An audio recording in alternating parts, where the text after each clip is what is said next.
Were you the least bit intimidated? Yeah. Were you? I think that your story is so remarkable.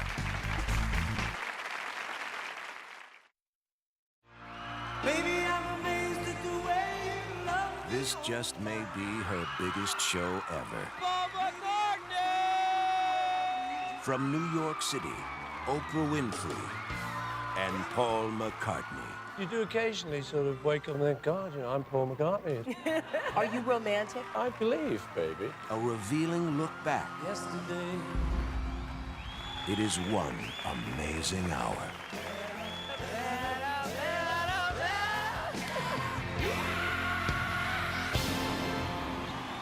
I grew up, obviously, in the age of the Beatles, and it was very rare to find a Negro girl who was a Beatle maniac. I mean, just Beatle crazy. And not for me, Beatle crazy, but I was Paul McCartney crazy. I had the big posters of all the Beatles on my wall. I had Beatle everything. I had Beatle pajamas, I had Beatle combs, I had Beatle brushes, I had Beatle shampoo. I was a Beatle freak. And all of my Beatle cards were about Paul. You know, when we were trading cards about Paul. And I literally used to get up in the morning and Paul's picture was facing my bed. I used to get up in the morning and I'd look at the picture, and instead of praying or facing east, I would look at Paul's picture and would think, I wonder what he's doing right now. I wonder if he's gonna ever get married. And I wonder if it could ever be possible that he could marry me. And I used to fantasize about Paul McCartney. What's he doing? I'd go through the day and I'd think, I wonder what Paul is doing right now. And so to grow up and then get a chance to sit down with Paul McCartney, I could not sleep or function the night before that was gonna happen. We don't want to waste a second here today. Not 1 second. Listen, I changed clothes 3 times. I can't even.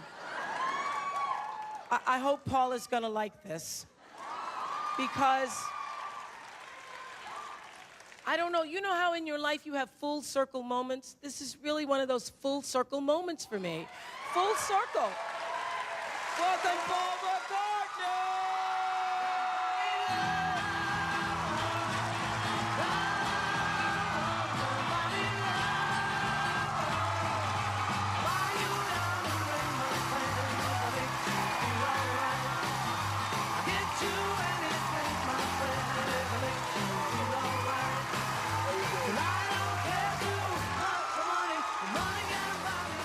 And I don't prepare questions before a show. I don't prepare questions because I like to be in the moment and for it to just be what would happen without the camera. And for Paul McCartney, I couldn't think of a starting point. I couldn't think of, because you know, everybody who sits down with somebody you've admired all of your life, what you really want is for, during that conversation, whatever that exchange is going to be, you want the person to turn to you and say, where have you been all of my life?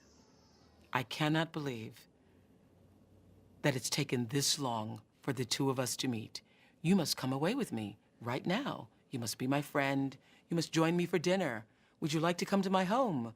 Would you like to spend the rest of your life just hanging around with me? That's really what you want? That's really what everybody wants. Didn't happen. Obviously, I didn't think hard enough. I couldn't figure out where to begin. And so I started out by saying, I sat down and I still didn't know. Up until the moment I sat in the chair, I still didn't know. And the people were applauding and I let them applaud a little longer because I'm still like, I don't know what to say. So I was telling the audience, this is a full circle moment. And that when I was growing up, I used to like have your picture on the wall, and every morning I would look at it and I would think about you and wonder what you were doing. Were you thinking about me? Yeah, I was. You were thinking about me? I was, yeah. And he said yes every moment. Was that not the nicest, kindest thing to say to me? And from then on, the ice was broken. We all have our own images, our own memories of what Paul McCartney means to us. How do you see yourself? Very lucky guy, very lucky upbringing. No, you know, it's like someone asked me You're the most earlier. successful songwriter in the history of songwriting. Well,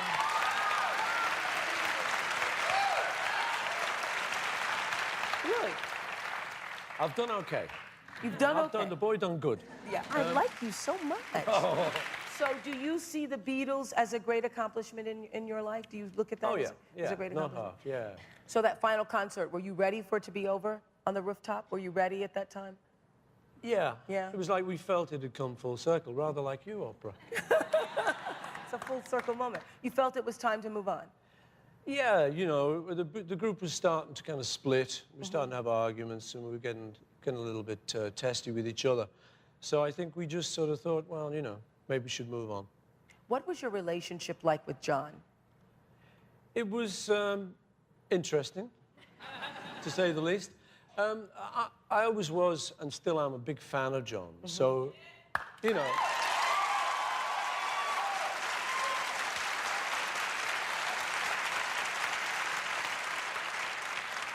So, you know, it was very special.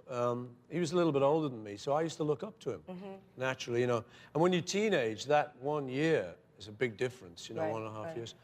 So, yeah, we got together when we were both young. We kind of learned the ropes together. We grew up together. We learned songwriting together. We improved together. So I loved him dearly. He was a very beautiful man. And before the end of the show, he ended up dancing with me. I don't remember that happening. I was out of my body, but I look at the tape, and that is me, and the tape, that is me dancing, and that is Paul McCartney. Thank you, Paul McCartney. Thank you. We're done. Yesterday,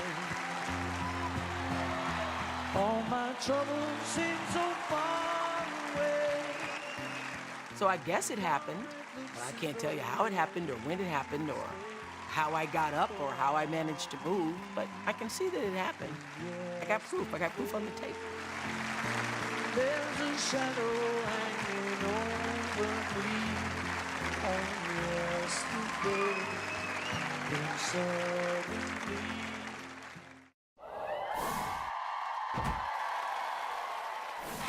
Now, from the Kodak Theater in Hollywood, please welcome Oprah.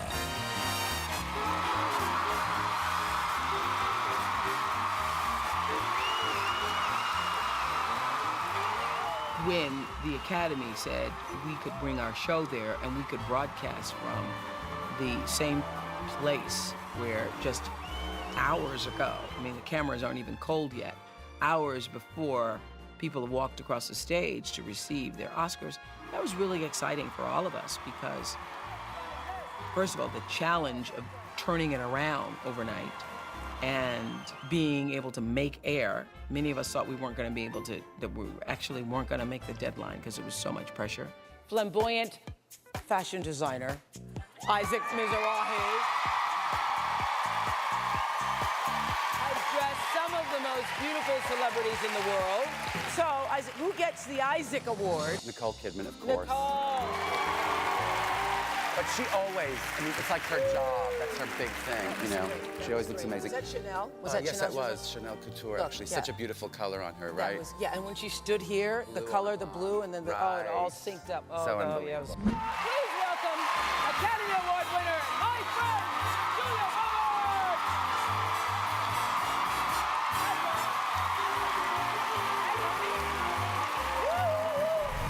Roberts! Julia and I are both Academy voters. Yes. Yeah, so did any of the people you voted for win? I didn't have a high ratio of winners. Loved your dress. Who was the designer? Giorgio Armani. Oh, well, of course. Okay, I'm I going said to Isaac backstage, no mention of me. Well, I think he left a lot of people, because I thought Charlize looked amazing. She did look I amazing, thought she looked... but she's not here.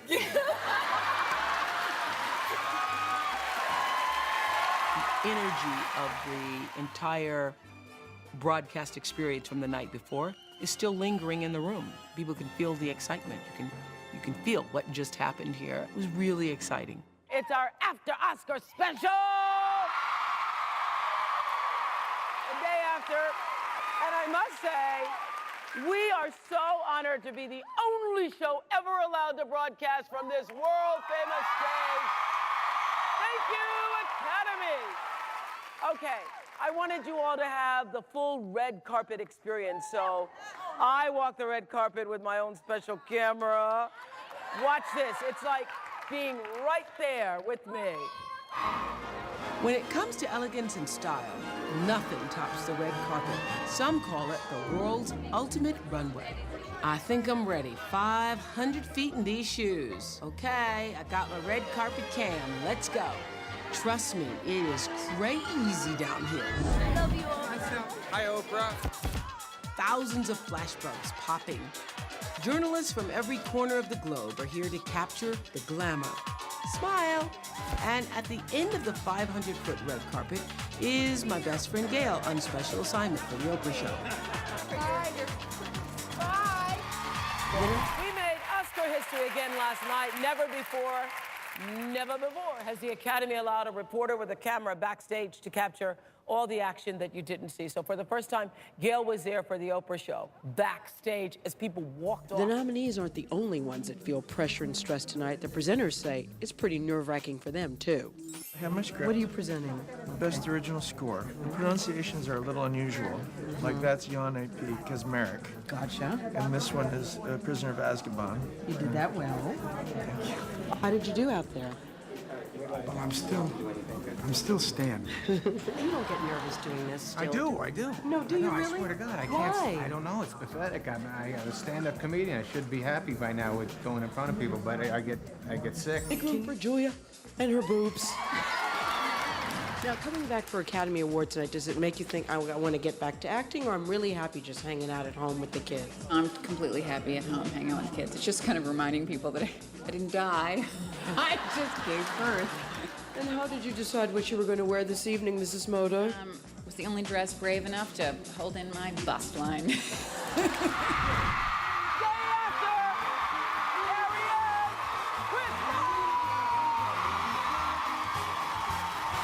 How was it for you? It was great. I thought you did great.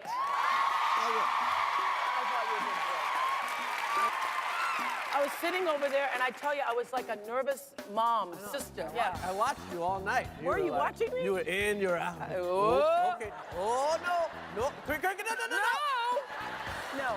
Were you nervous at all? I was, you know, it's weird. I yell at myself like I come out of my body, and I just start smacking myself. Boy, you better go out there and do that. I become my dad. What you doing? Please welcome double nominee and now Academy Award winner for Best Actor, Jamie Foxx! Jamie Foxx!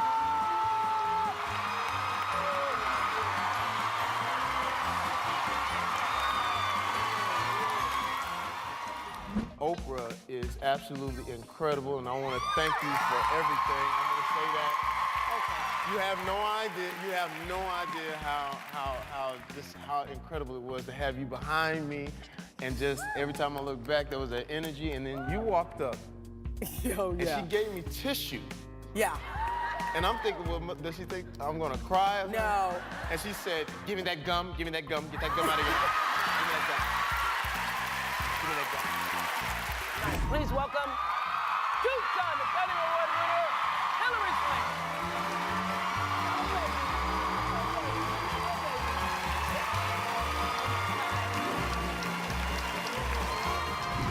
Let's talk about your body in that dress. I should be game. Let's talk about your body. Thank you.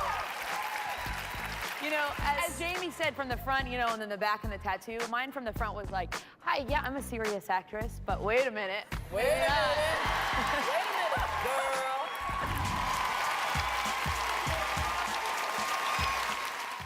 The cast of Sex and the City. Their only farewell interview together. Please welcome Sarah Jessica Parker. As the end rapidly approaches, the theoretical is hard enough, but the actual day-to-day, the finish line is incredibly heartbreaking. It's incredibly sad, and and I still think that, you know, we made the right decision, but that doesn't make it easy to say goodbye to these people who I am deeply, deeply in love with. And then I include the audience because they jumped along and they helped us and they, you know, buoyed us when people Their don't sex have. lives have improved. Well, if we've done nothing else, then. Are you dating? Yes, I am. And is that hard for you because people expect you to, like, put out immediately? No, I'm wondering. I think that they have a conception of who I am, but pretty soon after meeting me, they realize that we are two different people. Really? Yes. Yeah. I wait a little longer. Their first interview together, Lionel Richie and his daughter, Nicole. I heard that you told the producers that today is going to be very real and interesting for you because you have never discussed any of this in public. Any of this. Like how Nicole feels or has felt growing up as your daughter. Okay, let's ask you this question. We have not dealt with this at all. Oh, good. This is a good place. We have not. In fact, I don't know. I can't do it. I'm sorry. Okay, this is a good place to start. Okay, so tell me this. Tell me, were you a good father, Lionel Richie? I don't think so. So who took care of you? I did. You took care of you? I did. By the time you're snorting heroin, is that bottom for you? That was definitely my bottom. You said you were a trash can. I took in everything. This is interesting. I know lots of parents are watching, people are watching all around the world.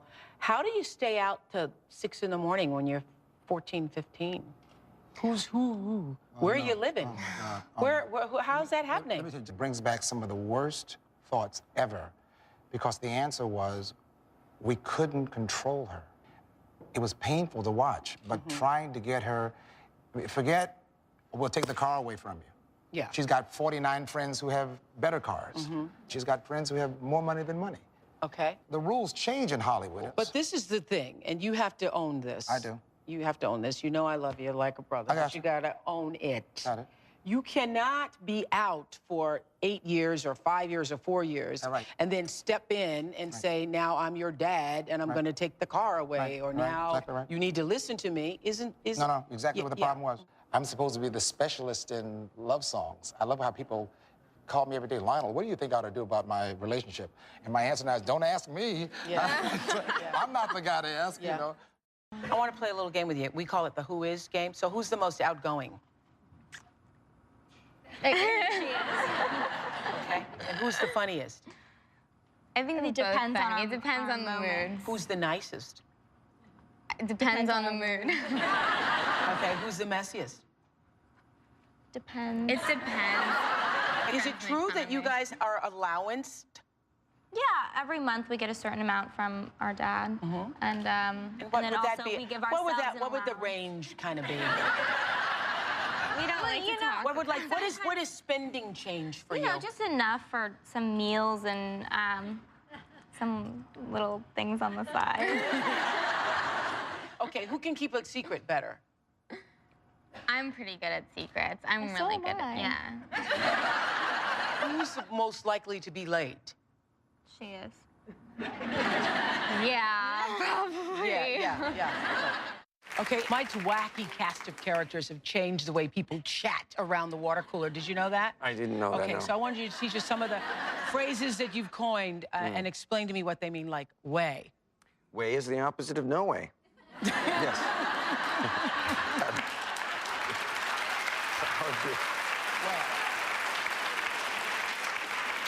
It's no way, way. Way, Yeah. okay. Swing. Swing. Someone changed the subject. Swing is, that's the sound that a sword makes when it comes out of a...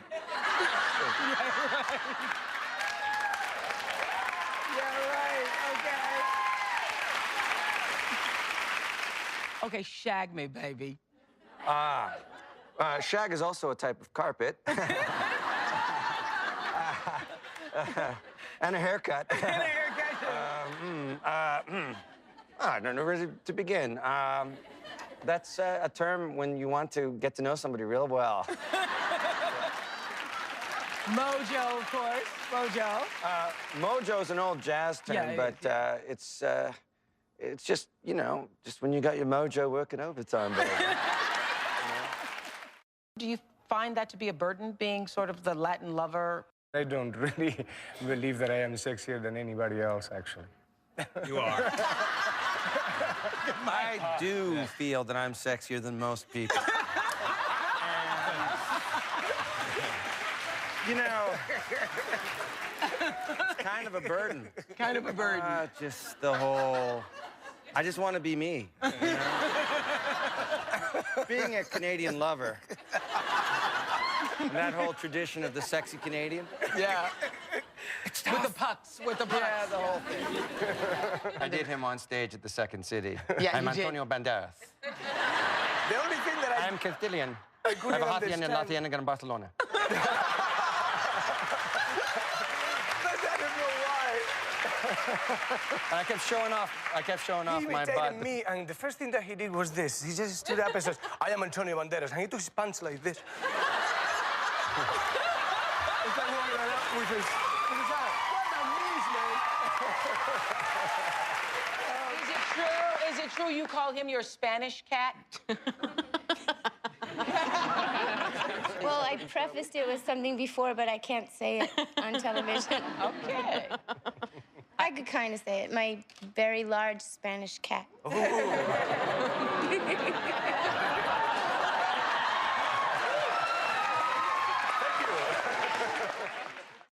She says that he beat her and he brutalized her, and he was former heavyweight champion Mike Tyson, and she was his wife.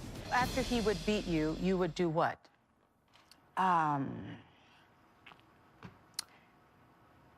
Sometimes run.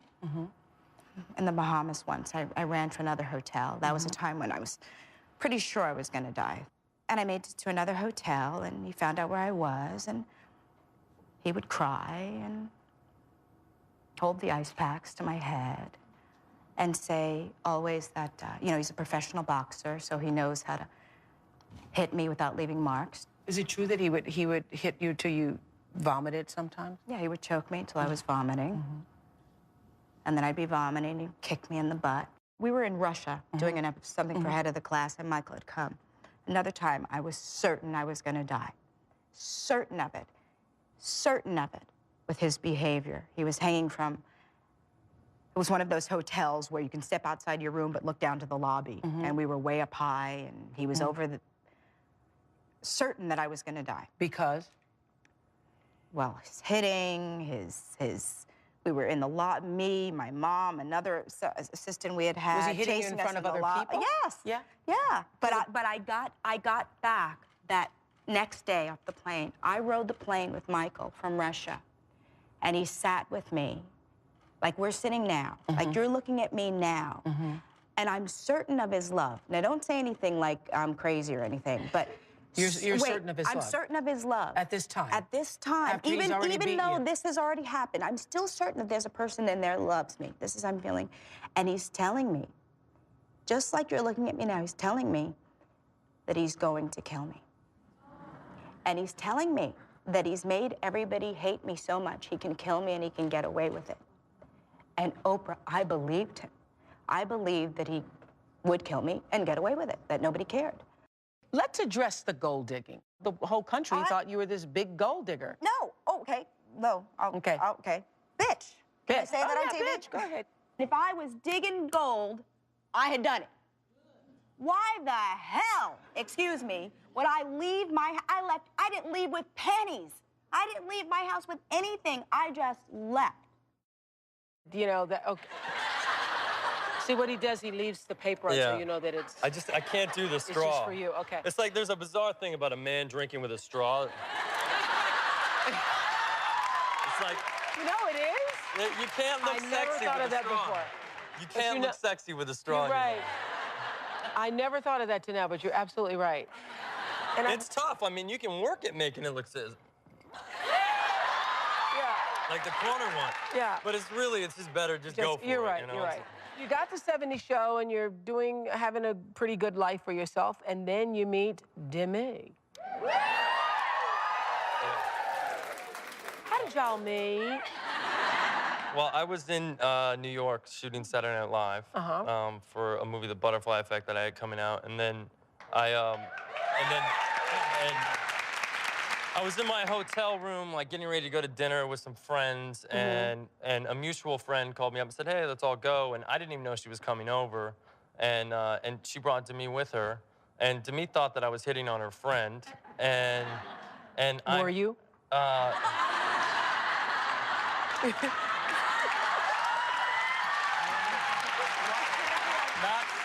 so much.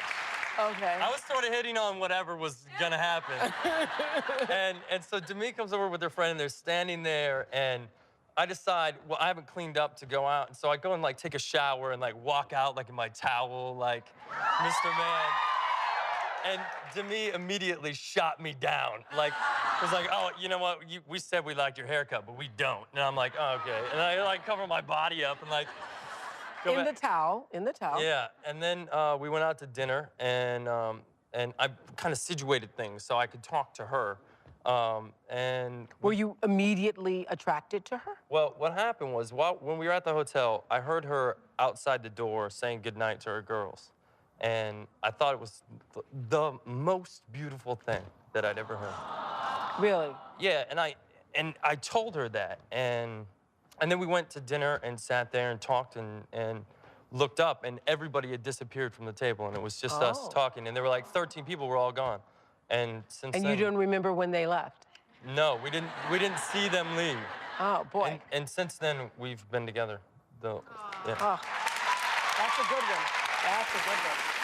Did you fall in love immediately? Yeah, I was really not looking to get into a relationship. You were not? Like, I wasn't desiring that at the time. Okay, but okay, what and would there you... I didn't have a choice, really. Okay, because that only happens to people.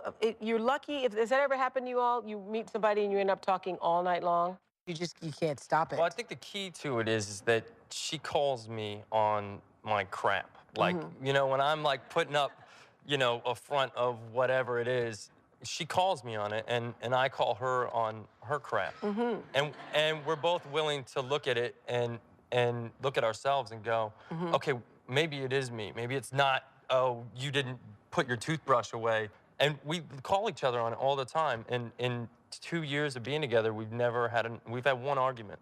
In 2 years of being together, which is something that's like, for me, means your communication must be pretty good. Yeah, and we take responsibility for what's ours. Why do you love her so? She's the most giving, caring, just perfect person.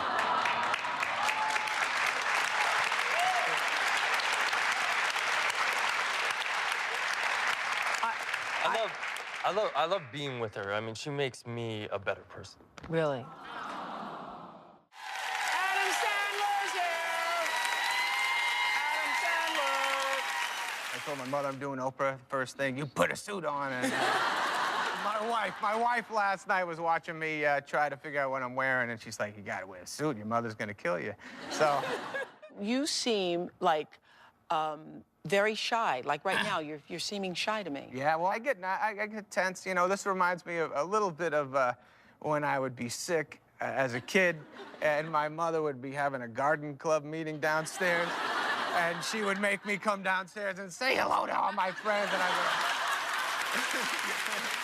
Okay. So I'm a little nervous. Say hello. And you're okay? You okay? I'm very good. I feel very safe. When you guys were on here the first time, we had the misconception. I would assume that you would have had maids and people serving her on a silver tray, and I would not have assumed that she would be cleaning up her own kitchen.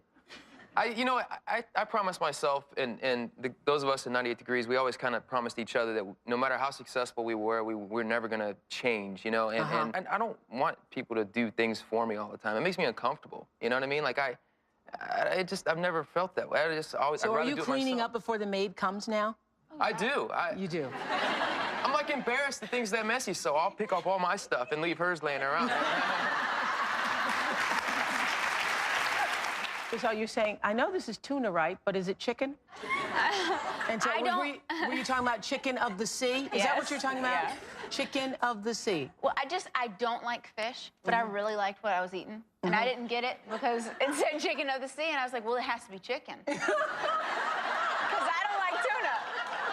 I've tried for months to defend her against this, and I've given up. I can't. There's nothing I can say that. No, but when she was saying it, what were you thinking? Because you're looking at her he was like, I can't even believe what you're saying. He thought I was kidding. He thought that I was doing it for the cameras. Yeah, well, this was like maybe the second week the cameras were there. I'm like, come on, baby. I mean, couldn't you wait till they left to say this to me, you know? That was one of the nicest days I spent at your home with your family. That was really one of the nicest days. Thank you so much for saying so. We loved having you, and I have to tell you that what you saw is exactly how we really lived. Oh, we didn't change. You know, I told my wife Oprah is coming over, and she thought, oh, that's nice, and didn't do anything. Didn't do a thing. I have to I mean, I literally, my wife sent me out and had me steam cleaned. I have never. Because it was so pristine, and the flowers matched the pillows, matched the... Can I ask you this? Matched the decoration on the chocolate cake. Let me ask you this. What? How did you like our dog? Oh, I didn't see your dog. Exactly. You have the sweetest little baby. He has the sweetest little baby. No, he's a good man. Good man, named, and they call him Little Man. And it's so cute because his baby's name is Nate, and he goes, we named him after Nate. I go, oh, you did? He goes, no, we didn't. And he said it with such a straight face. I'm like, oh, you named your baby after Nate Berkus. We named him actually after my grandfather, who is actually named after Nate Berkus. Oh. When I left your home, Gail and I walked out with the editor, and I said, God, that was the real deal. That was the real deal. What I felt between you and Trace and Nate, you can just tell when she went to get the baby, you said, how is he, babe? You know, it's just a way guys say they call their wives babe. That honestly was, I just, for a second, could not remember her name. You get along with Patty without my stage wife. Oh, yeah. Yeah. A lot in common. Feel the same way. Yeah. You know. I don't sleep with either of them. Yeah.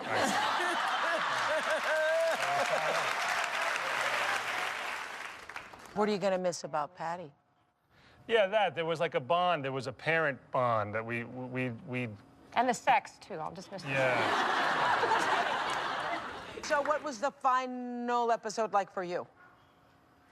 It was very, may I? Yes. Read you what I, Yes. What if I may, take Please a minute. do. I know we're the gun here. Let's go. Just take a second here.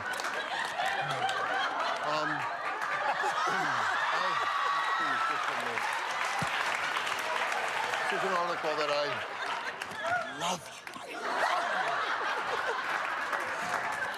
When Giants Go Bad. I am so ready to leave it alone. You have a thing for my people, and we're going to get it out of the open now.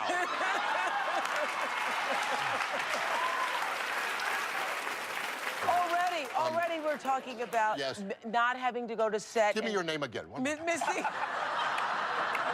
has it affected you? You know, it's funny. My butler told me at lunch. She said, he said to me, he said, sire, why must I wear a corset? And I don't know. Boy, if I knew you were this funny, we could do another year. You are teeny. I could say the same about you, you're madam. Teeny tiny. What size? I must know. What size is this? I'm back to Renee again. I think I'm a I don't know, a 2'4". Really? Yeah. So paparazzi are always after you too, and I hear you have rules for how you act in public. Oh, well, they're just things, you know, like I have the don't scratch rule. You know, you just don't want to scratch in public because you know that at any moment there could be some guy, you know, leaning out of his car window. Yeah, and who you hug. You know, you have to be kind of, you know, cautious. You don't want to eat standing on the curb. Just don't do it. Don't eat. You lived in LA for 10 years and you recently moved. I did. You got tired of LA or what? It was the paparazzi. I don't have much of a life there. because I have a convoy following you that comes with me. And it's not like, oh, this is so flattering, you know, because I know what it is. It's just anything is news these days. Anybody that is recognizable who's buying coffee or pumping gas is, you know, that's news. I don't want some guy that I didn't invite on my day to come with me to breakfast, to document it for the world, to tell the world about what medical appointment I have today, to, you know, take pictures of my ugly zit, or to take a picture of my backside to show the world how, you know, where I am in terms of Bridget Jones. It's not so much a complaint, it's just not natural. Okay, now that whole dancing thing, as I'm watching, I'm thinking, gosh, I should learn to dance. I should learn to dance. But I was thinking that experience would open you up in a way that you would not have expected. Yeah. Now, we started the first... We should do this physically, shouldn't we? Yeah. You want me to do it that way? But yeah, sure. Okay, get him. What? Should I do it with you, or should I grab one of them and do it? I'll do it with you. I'll do it. Well, the first day, my teacher, she was there with me the very first day. Okay. And she said, okay, well, let's get started. Okay. And I know I'm making this movie, and I know I want it to be good, so I come there very motivated to work hard. Right. But even then, she said, okay, let's start. And I'm here like... Well, where do I start? Like this. But you She said, danced no, before. come. Okay, go. So I was kind of, and we end up being like this. You know, like inverted pyramids. Yeah. You know, just kind of like, but it's not. It's really there. It's Mm-hmm. right. And that's where it is. That's where it is. But wait. Now the important thing. I'll put you on. Now look over my shoulder. Lean back. Lean back? Lean back and look over my shoulder. Over your shoulder? Yeah, up here. Okay. But the concentration is there. Okay. And that's Look the fun there. of it. Yeah. And that's the fun of it. It's Okay. there. Okay, it's there. So we're moving like princes and princesses up here, but down here, we're hookers and tramps. I think that your story is so remarkable, and that somebody might be saved by hearing you. Very well.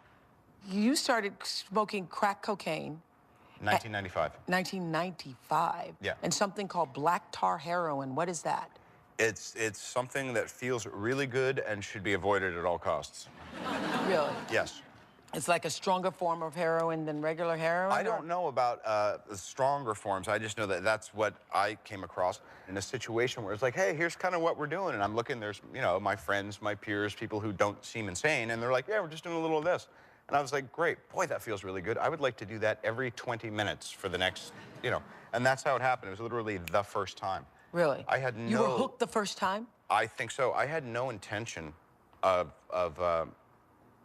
making my public, my private life and my career so very difficult. And yet I believe, you know, as I sit here today, that I hope it's for some higher purpose. Everybody, regardless of how much money you make, when you first get your first little bit of money, you kind of go crazy. Yeah, I went crazy. You went crazy? I went full. Full? Crazy, all out. Yeah. What's the most ridiculous thing you did? I did, I went and bought 2 Bentleys. Mm-hmm. And I had bought one for when it was cold and one for when it was hot.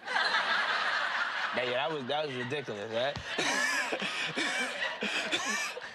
That's ridiculous!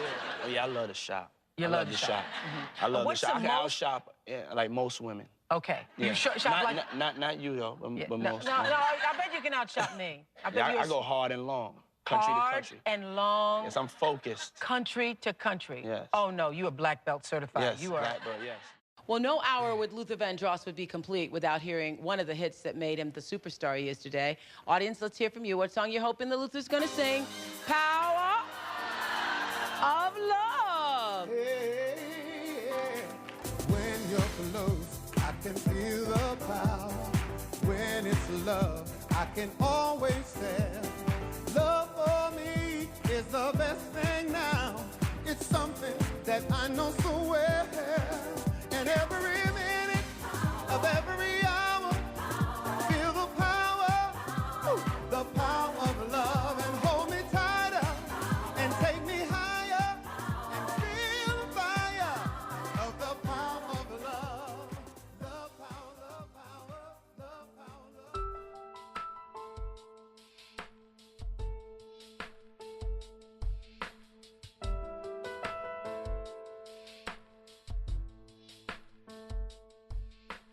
Well, music has always been and will always be at the core of Luther's soul. I found this so moving. Every week, his backup singers, who've been with him for years, visit him to keep the music alive. Hey, everybody. We came to sing. Hi. We came to sing with y'all. Is this music therapy? Yeah. This is music therapy. Yeah. And how often do you all do this? Well, what we've been doing is we've started Oprah to do this like at least 2 times a week. You know. Oh, really? So we're gonna sing "Buy Me a Rose," okay? So here, so I'll just play the tape and we'll go for it, all right? Who's got the melody? I don't. I don't have it. You'll sing it with us this time, yeah? Yeah. Great. Buy me a rose, call me from work. Good. Open the door for me, what would it hurt? Show me you love me by the look in your eyes. These are the little things I need the most in my life. Boy, you better sing. Pretty good. That's really good. What else we got? I wanted to just say thank you for letting me come to see you. It's been great. I think it was wonderful to be able to sing with you again. Thank you so much. Bye, everybody. Thank you. Thank you. Thank you. Thank you for being such loving friends. Such loving friends. Yes. Thank you. Toodaloo. Bye. Bye, sweetie. Bye.